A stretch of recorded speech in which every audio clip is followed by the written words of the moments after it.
自作 PC の祭典アスクフェスが4月4日5日の土日で開催。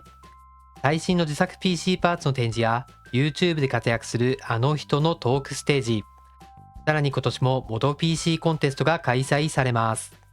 場所は秋葉原駅のすぐ近く、秋葉原 UDX。 入場は無料なのでぜひ遊びに来て。ということで、のすけの沸騰冷却 PC もモド PC コンテストにエントリーしました。4月3日4日にウェブの特設ページから投票。入賞者には豪華商品があるらしいので応援よろしくお願いします。なんですが、いくつかのエントリー作品を見て驚愕。今年はレベルが高すぎ、見た目のインパクトが半端ない。対して沸騰冷却 PC は見た目は普通の自作 PC なのでインパクトがノッシング。これはまずい。ということで、少しだけ見た目を改善することに。CAD でファンのブラケットを設計して 3D プリンターで印刷。出来上がったものがこちら。 120mm ファンのブラケット。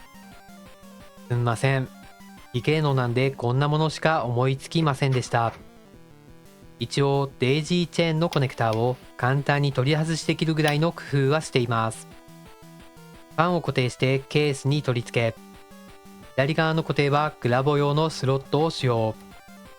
右側はケースに元からある穴を使用してブラケット ② を取り付け、ブラケット ① と ② をセメダインで接着。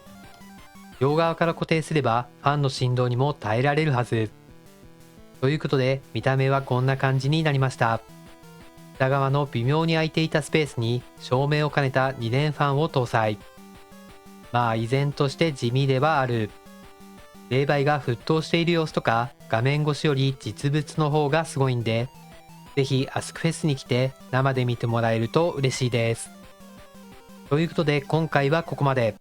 会場で待ってるぜ。ではでは。